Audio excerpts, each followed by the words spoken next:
Welcome to the CBS Radio Mystery Theater Archives, the only YouTube channel which has the original classic episodes of the CBS Radio Mystery Theater in order with no ads.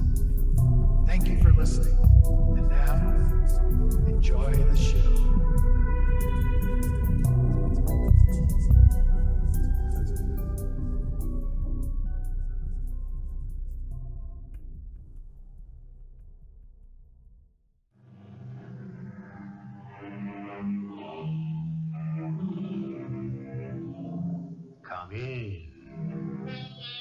Welcome.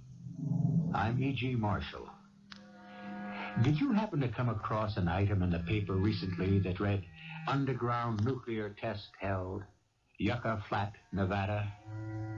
United States scientists detonated an underground nuclear device today that was barely felt away from this Nevada test site.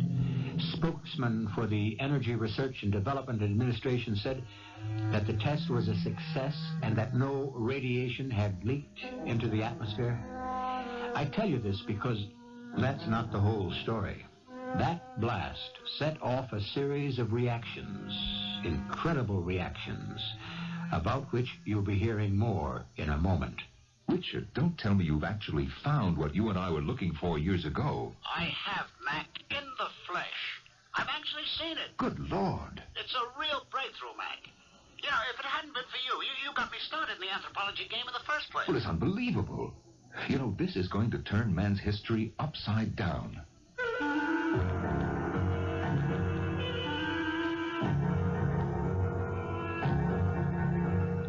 Our mystery drama, Yesterday's Giant, was written especially for the Mystery Theater by G. Frederick Lewis and stars Norman Rose.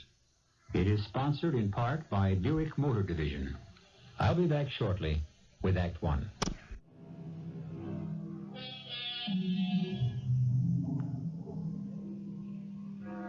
According to the papers, the underground nuclear experiment was a success.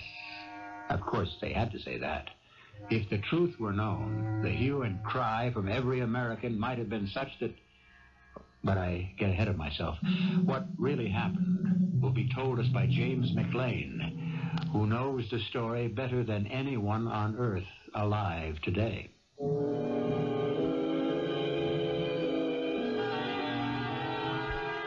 I'm James McLean, explorer, naturalist, sometime geologist and anthropologist, and author. Also an advisor on seismology to Nevada University.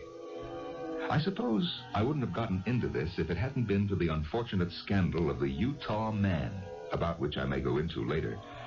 But I want this part of my life known, because it proved to me, when it comes to choosing between being a true scientist, hungry for knowledge, or someone else hungry for money, I did make the choice. It all began with that telephone call. Hello, McLean here. Mac, this is Richard. Richard Gidding. Hey, Richard. Sure is nice to hear your voice after all these years. Mac, how you doing down there in Yucca Flats? Oh, so. Not too exciting. Well, congratulations on the book. It's tremendous. The title's just great. Life and Times of Early Man. It's got a great cover illustration. Did you get past the cover? You kidding? I read it straight through. It's tremendous. Well, I'm pleased, Richard. 6 years went into it. Listen, how did you know I was here? Oh, I keep all my old address books, even the ones 10 years old. So I just chanced it and called. Say, Mac, you still buddy-buddy with those energy research boys at the flats? Yeah, I do some seismological research for them from time to time. Good. Are you, very busy these days? Well, I don't have to tell you what it's like being a freelance. An awful lot of time can go by with no money coming in. So you're not working steady, huh? Yeah. You remember that Utah Man business? It didn't help me. Well, of course I remember, but that wasn't your fault. Anyway, it's got nothing to do with you being the best in your field. That book of yours sure proves it. How's it selling? That's the old Richard, all right. Always an interest in the financial return, huh? Oh, I'm not ashamed of that. Anthropologists eat like everyone else. Richard, what's on your mind? You didn't call me just to congratulate me. No, I didn't. Have you got a university full-time job to offer me? Better than that, Mac. I'm going to offer you a partnership in something worth millions. What? It's tremendous. No. Don't say no, don't say yes, don't say maybe. Hear me out. I've located what I believe is the greatest anthropological discovery of the age. What you and I suspected 10 years ago. Now, wait a minute. I can't believe it. You got a car? Yeah, I have. Good. Listen, you leave tomorrow morning. How long does it take you from where you are up to, say, Carson City? Oh, about 18 hours. Is that where you are? From Carson City, head over to Fernley, then north on 34, past Pyramid Lake, take a right on 49. Richard, don't tell me you're back in our old town of Sulphur. I sure am. Same old boarding house, Mrs. West. Will you start in the morning? Mac, this is what we were looking for 10 years ago. Tremendous. I've seen it with my own eyes. It's alive, Mac. What? You heard me right. Alive. Good Lord. I had to let you in on it. If it hadn't been for you, Mac, well, you got me into the anthropology game. Richard, I did understand you right. Yep. A living specimen of prehistoric man. So you just get up here as fast as your wheels will take you. I couldn't leave till a day later at sunup. Since that phone call, my mind was filled with what Richard had said. The dream of science for 1,000 years. I remembered the two of us, years ago, smitten by the great Huxley, searching for any evidence of prehistoric man in northern Nevada. Well, I went to Utah and did find a skull they called the Utah Man. And that was something that I'd like to forget. Hey, Mac, you're looking tremendous, buddy. Welcome to old Mrs. West. What kept you? You're not married or anything, are you? No. Took a little time to get my gear together. Well, I'm glad to hear it. That means you plan on staying. Richard, tell me about it. Just I found a live, prehistoric Neanderthal specimen. And not only the male, but its mate. And 2 offspring. Good Lord. I'd say he was of the mixed type. Part Neanderthal, part modern. Well, you saw him walking? He walked right into my tent with his mate. It was later I saw the offspring.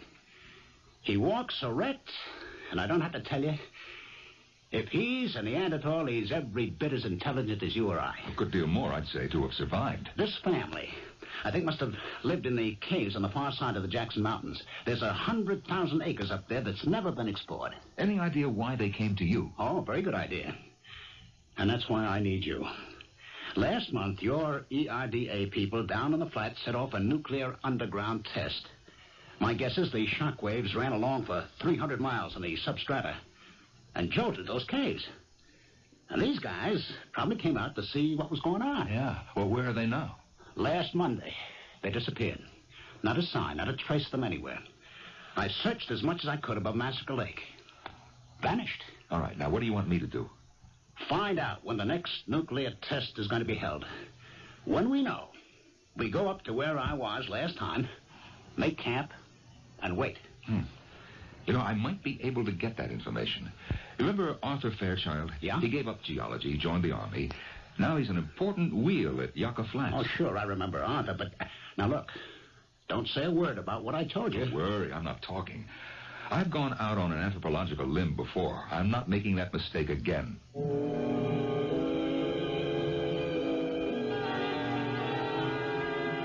I left what I'd brought up with Richard and shot down to Yucca Flats as fast as I could.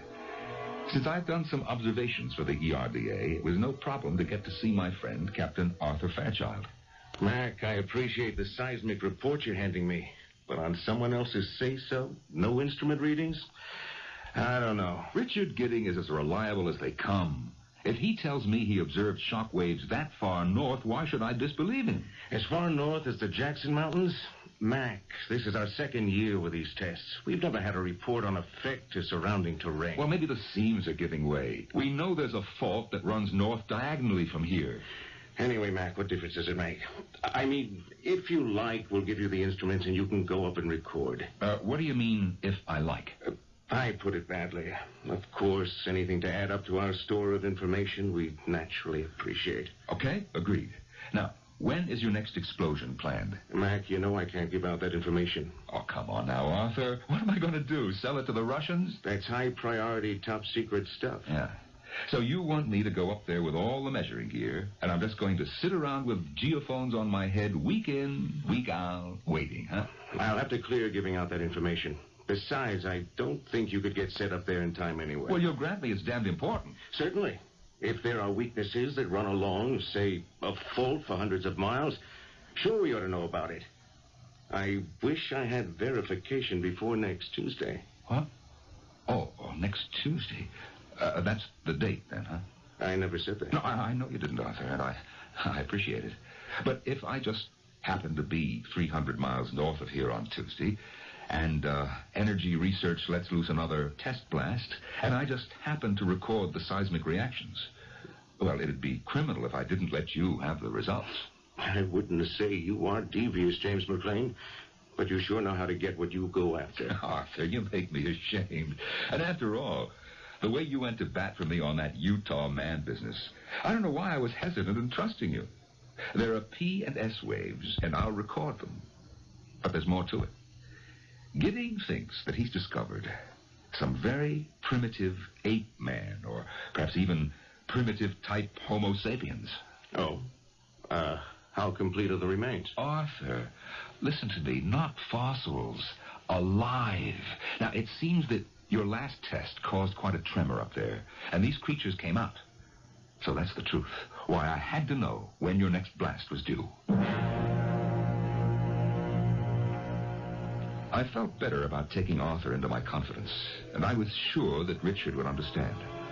Arthur was one of the few people who was all for me, and he realized if I made any verified anthropological discovery now, it would help me get back some of my professional status. I pushed the car to the floorboards, made it back to Sulphur in record time. Next Tuesday, huh? Well, that's better than I could have hoped for. Where do we make camp? I'll show you. There's one thing I haven't told you, Mac, and I've been sort of hesitant until I was sure that you were all the way gung-ho on this. Of course I am. I don't have any reservations. I'm not quite sure when you say that this discovery would be worth millions. What I haven't told you, Mac, is that this Neanderthal head sits on top of a 9-foot giant. Oh, your Neanderthal is 9 feet high? A living Gigantopithecus? On the hoof. He squatted on the floor of my number 12 space tent right under the awning, all 700 pounds of him. His wife, alongside. She probably weighed close to 500. That's incredible. Then Weidenreich and von Königswald were right. But to find them here, living, not just some enormous molars and skull fragments as they did in China and Java. My idea, Mac, is when that Tuesday test explosion goes off, we carry on like ordinary campers, keep our eyes peeled and cameras ready. I'm setting up 2 cameras with Tri-X film, one in a tree and the other in the tent. Once triggered, they'll automatically shoot an entire magazine load of pictures. I brought a camera, too. Listen, have you been communicating with your Neanderthal giant? That's going to be your department. You wrote the book. I can have a go at it. But trying to become acquainted with any untamed, uncivilized specimen is risky. He was very quiet and peaceful when he dropped in. So was his wife. I gave them food. They let me follow them back to where their offspring were. 2 7-foot offsprings. You know, there's no guarantee. They may take it into their heads that I'm an enemy. That's what this is for. A revolver? With special bullets. What they use to tame elephant bulls. Knock them out. Shoots a tranquilizing drug. There's no need to tranquilize them. I'll just run. Can't have them doped up. We want to make careful notes, observe them, study them. That isn't exactly my idea, Mac. What? I'm going to capture this prehistoric man and his family alive and exhibit them.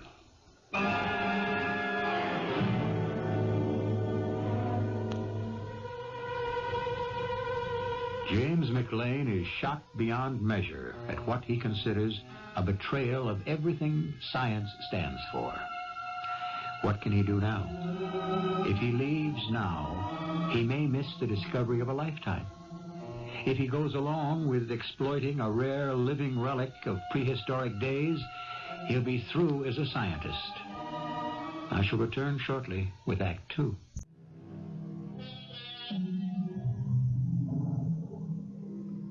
Sometimes man will move in one scientific direction and quite unexpectedly, something quite unforeseen will result.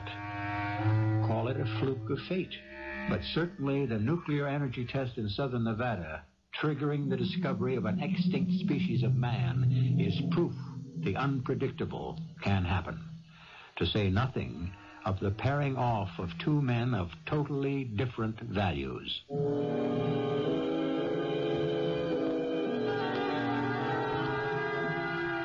I thought Richard's idea of capturing the Gigantopithecus was such a far-fetched and flamboyant gesture, I dismissed it. By Tuesday, we had made camp. I'd set up my recording gear, and we waited all day for the blast to go off 300 miles south. Beyond where our tent was pitched loomed the jagged mountain cliffs. Far up, out of sight, were rock shelters, caves of limestone and bear caves. In one of these, we hoped, lived our Neanderthal family of giants. What time is it? 7:10. Oh, boy.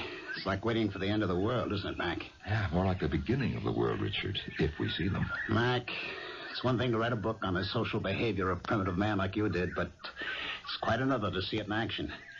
You're going to have material for a real on-the-spot prize winner this time. Who knows, maybe a Nobel Prize. Well, I don't expect to get more than one visit or two with this creature. Books are written out of a lifetime of study. Mac, you heard what I said before. You'll have a lifetime of study right in the cage with him if you want. I hope you're joking. I am not. Here's a chance to have my cake and eat it. It's tremendous.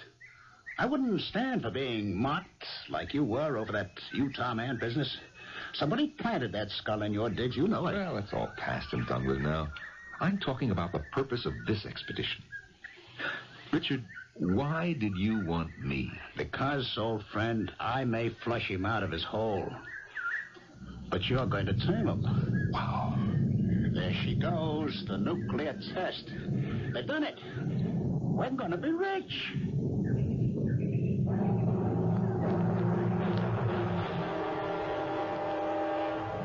I sat there, holding my flashlight on the seismograph, recording the primary and secondary waves.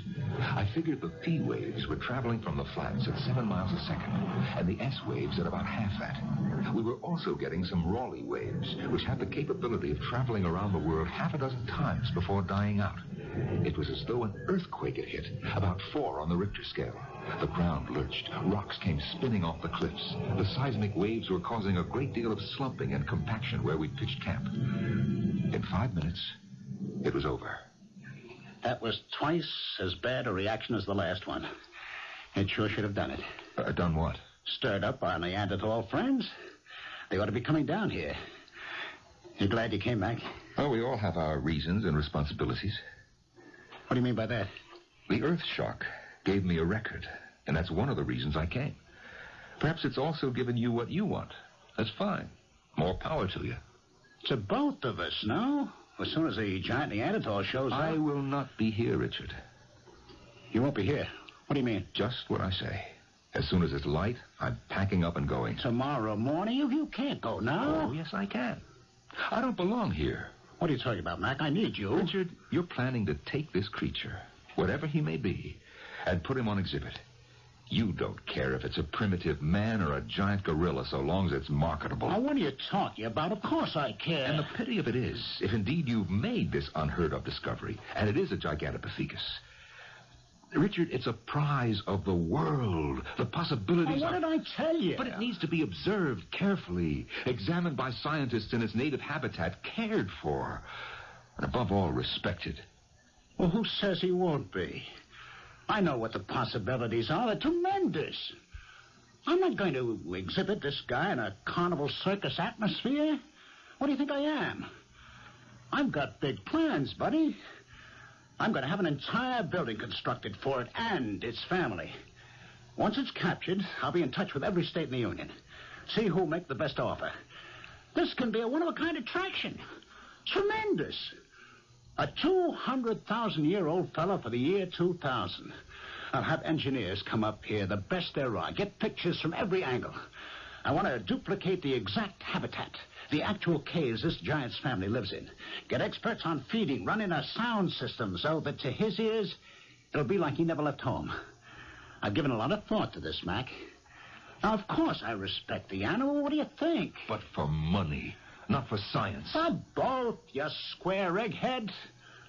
Why are they mutually exclusive, huh?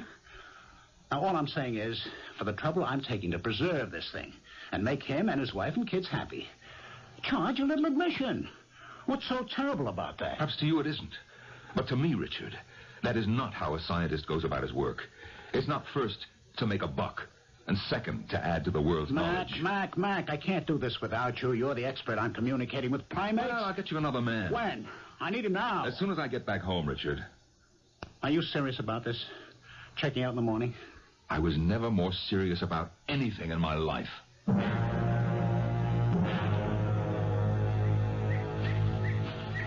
Wake up, Mac. Time to get up. Oh, wow. I slept later than I thought. What time is it? It's almost 6. If you're going, get going. I don't understand why you're so sore about this. I mean, Richard, we're just two different people with two different ideals, that's all. You got your stuff packed? Yeah, most of it. While you're getting it, Dad's, I'll stow your equipment in the car. Hey, wait a minute. Wait a minute. What's your rush? Last night you were begging me to stay. I don't want to get in the way of your ideals, Mac. Besides, I want to get started, hike you up to where I think the Gigantopithecus holds up. So before I leave, I'd just like to give you a hand before you go. Now, wait a minute. How about a cup of coffee for the road? There's a diner in Sulphur that'll be happy to serve you. Did you say that you were on your way to the Neanderthals' cave? I'm not going to hang around here waiting for him to visit. If that explosion worked, he may be out there having a look around. Yeah. You know, Richard, I'm not in that much of a rush. Why don't I go up there with you? I can start back later. You sure won't inconvenience you? I don't want you to change your plans on account of me. Richard, you sure are in a funny mood this morning. Well, not half as amusing as you are, old boy. Last night, I was the sinful Neanderthal flesh peddler, the untouchable, the unscientific Mr. Big Bucks. This morning, please, can I come along and see? I'm curious. I don't deny that. Good Lord, any scientist worth his salt would have his tongue hanging out if what you say is up there. Is up there.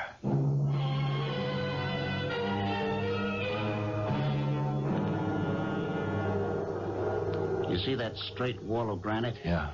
Well, I figure somewhere up in there must be their cave. Around the side is a big shelf, like a ledge covered with bushes and trees. That may be their way in and out. I never got up that far last time. Where did you see them the last time? Right here, right where you're standing. This is where Mr. Big led me, and his mate behind him. And over there were the two younger ones, sunning themselves. Wait a minute. You were hoping the explosion had an effect. I can see fissures in that cliff from here. I'll have a go at the climb, then. But I'll need both hands to hold on, so will you take my gun and wait here? Where's that knapsack of fruit? Here, take it. Now, listen, are you sure that you want to climb up there alone? Well, I think it's smarter that you wait here. I mean, in case of trouble. In case of anything. To come up here is my decision and my party. And I've got enough bananas and apples and dates in this bag for quite a wingding. All right, here goes.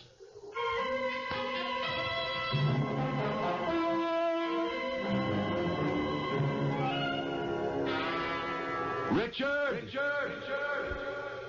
It's clouding over, Richard! Looks like a storm coming up. Did you see anything yet? I'm almost at the top now. Richard! What in heaven's name is that? I think it's him. Tremendous. My old friend, the Jolly Green Giant. I'm coming up after you, Richard. Richard, can you hear me? Richard, say something.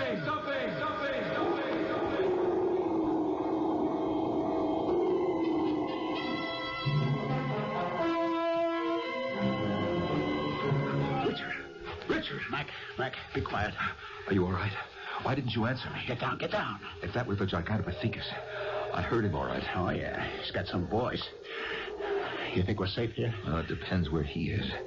If this is a prehistoric creature, his sense of smell is highly developed. Hey, wait a minute, I have a thought.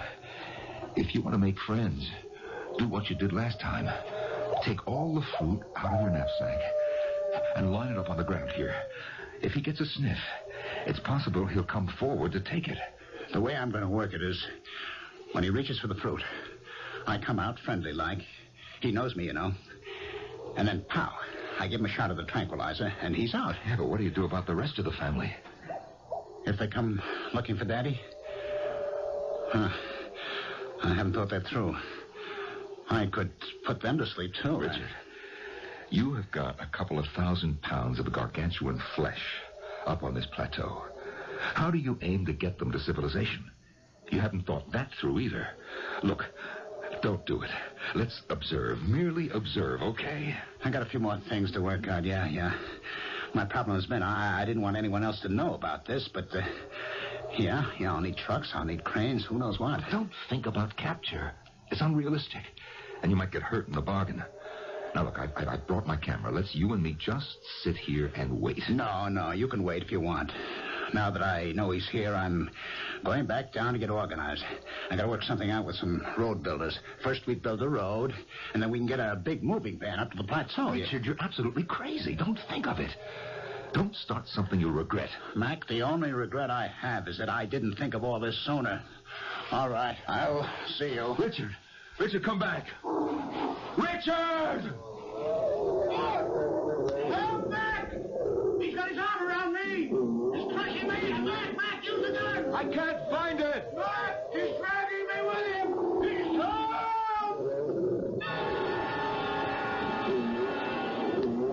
For that fleeting instant before the creature disappeared, I realized it was true. It was one of the giant species of Neanderthal, well over 9 feet tall. I watched as it took Richard inside its cave and rolled a huge slab of stone across the entrance. Now was the time to put to practical use my theoretical knowledge of how to communicate with a primitive brain. One thing was certain. If I wanted to get Richard out of that cave, I'd have to go in after him and get him.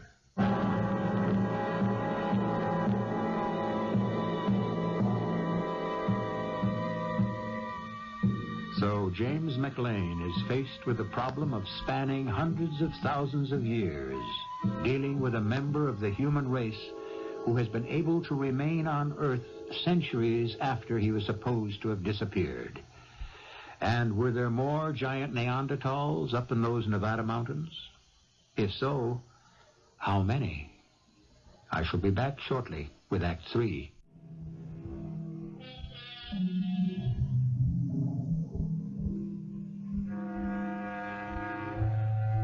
In the northern part of Nevada, the largely unexplored mountains are rocked by seismic shock. A giant humanoid, resembling a Neanderthal man, had taken a modern man captive.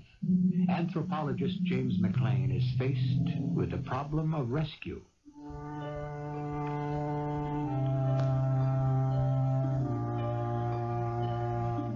The irony of it all was, Richard, who thought he would capture the giant alive, was himself captured. I needed help.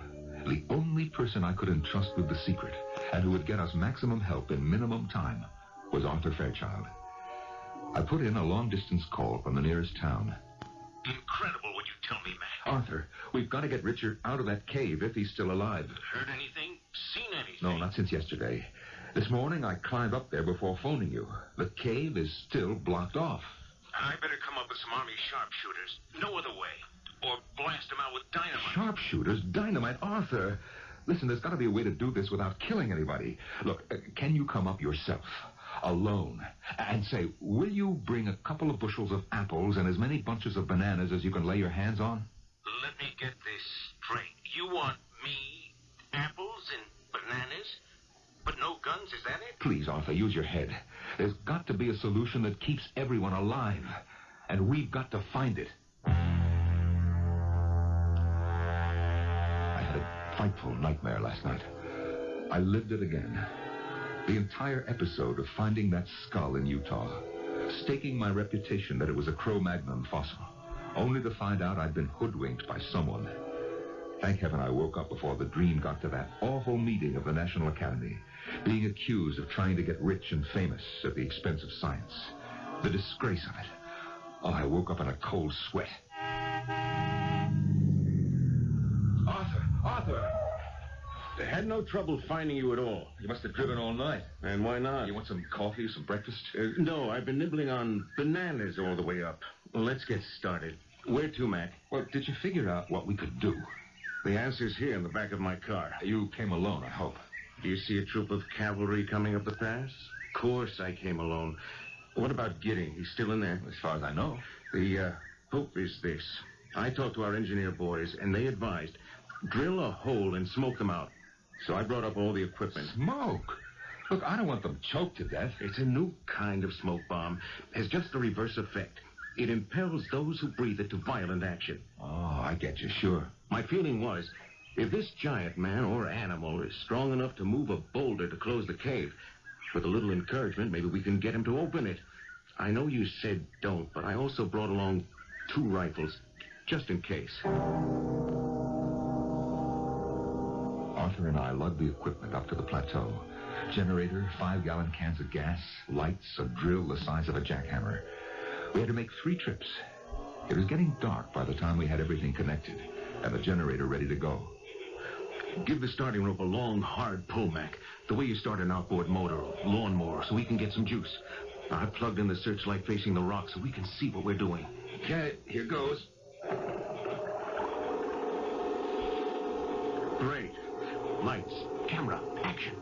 I'm going to try for a hole near the bottom. You get tired, I'll take over. Hold it! Hold it! Lord, what a racket it makes. Is that what it sounds like? Well, we can't wait for applause. Hold on, Arthur. I'm trying to figure this. This primitive fellow may react violently if he thinks he's being attacked. Otherwise, he's really a peace-loving jet. In 2 minutes, I ought to be able to drill through this boulder and shove in the smoke bomb. 2 minutes. I'm worried about what he may do to Richard. Richard Gidding? Richard Gidding! Can you hear me? Hello? I can hear you. Thank God he's alive. Richard! We're coming in for you.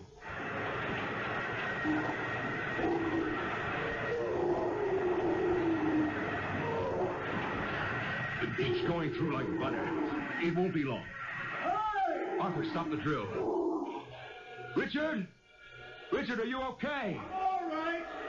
The Jolly Giant hasn't touched me, but it just took off with the whole family. What do you mean, took off? They're gone. There are passages back of the cave here, right through to the mountains. Oh, that's bad luck. He's gone. And we were counting on getting the Gigantopithecus so riled up with your smoke bomb, he'd push the boulder away. Now, how do we get Richard out?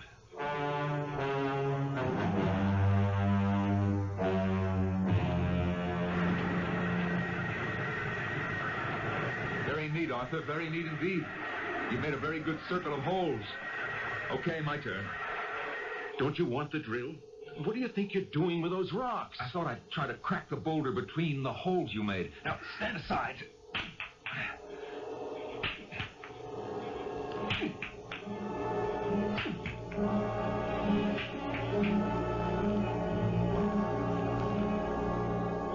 Mac, no way. It's getting daylight. I'm rested now. Going to start up the drill. How's it going? We're going to do some more drilling. Hey, Matt, listen. Listen, don't start up yet. I think I hear the old man coming back. Richard, now listen, don't panic.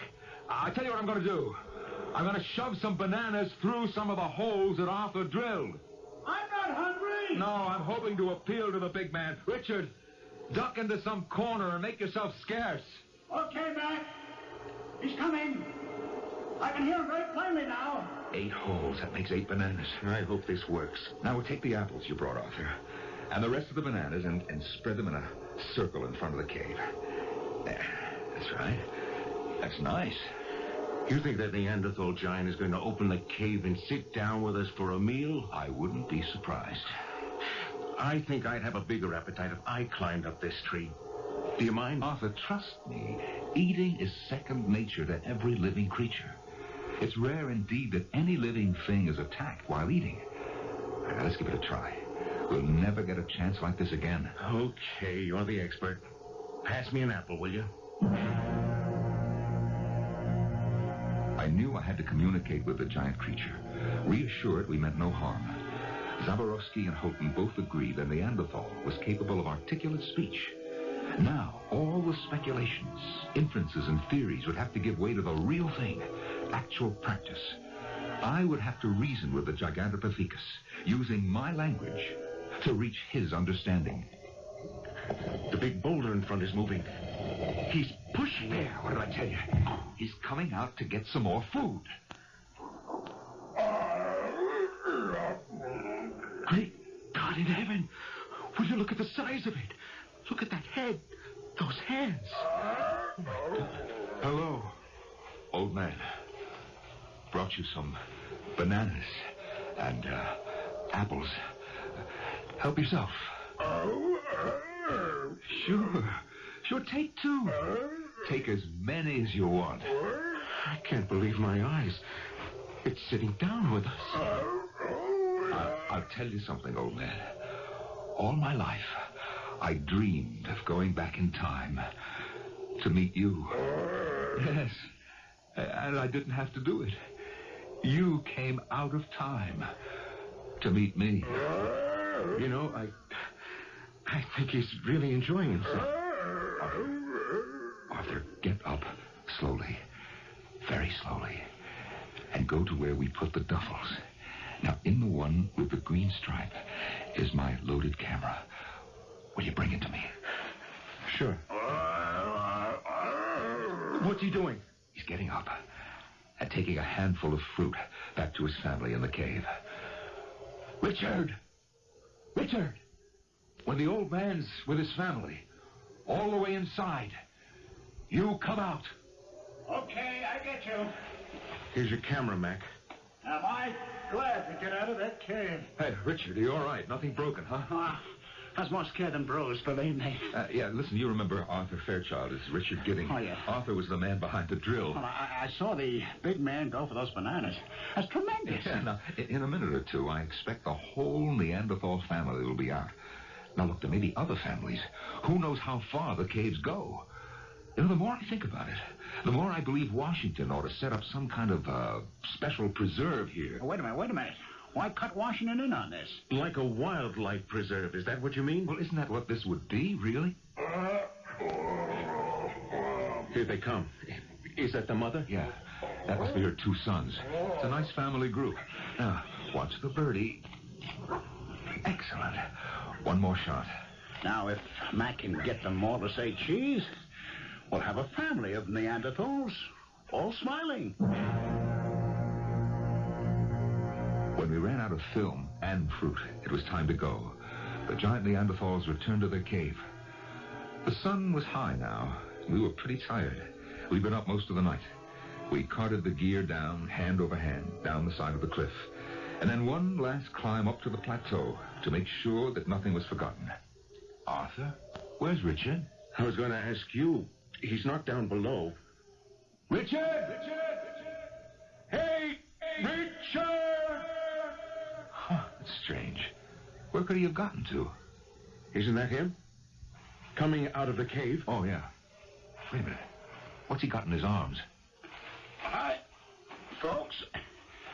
Meet baby Neanderthal. Richard, are you crazy? You can't steal their baby. They'll kill you. They'll have to catch me first. I'm gonna put it in my knapsack and carry it over my shoulder all the way back. You put that baby back where you got it. Do you hear me? They're not gonna miss him, Arthur.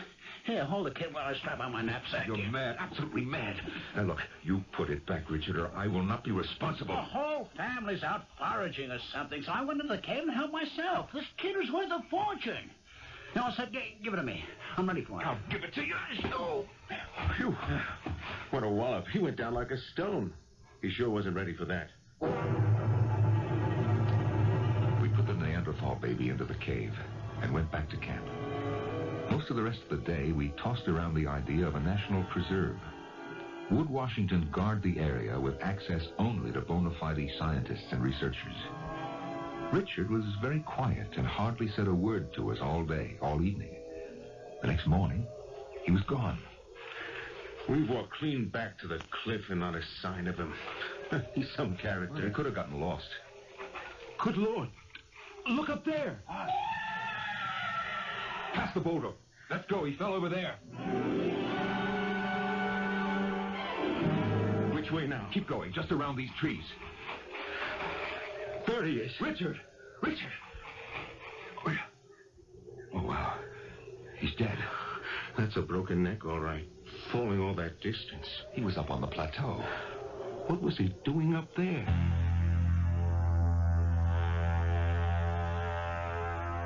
Was Richard trying once more to kidnap a Neanderthal infant that had gotten caught? Did he try to make a run for it? Escape back down the cliff, lose his grip, and fall? Or was he pushed? We never found out.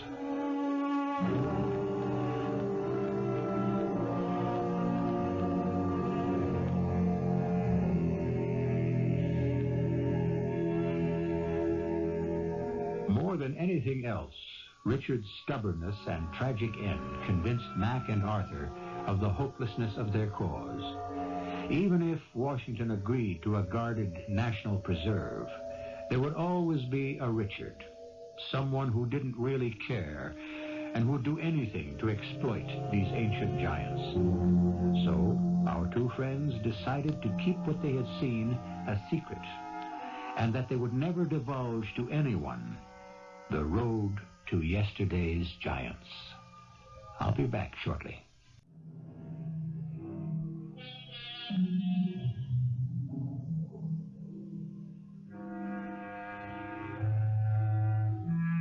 If, as some historians and anthropologists believe, the Neanderthals, that intelligent species who inhabited the Earth thousands of years before we did not all disappear, then this story could be true. And as for Arthur and Mac, every time an experimental blast was touched off, Arthur would wonder how the old man and his family were taking it up there on that hidden plateau. James Mac McLean, he's writing another book, actually revising his old one, The Life and Times of Early Man.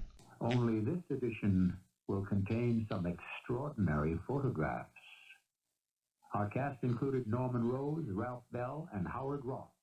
The entire production was under the direction of Hyman Brown. I hope you enjoyed this episode of CBS Radio Mystery Theater. If you've enjoyed this and want to hear more,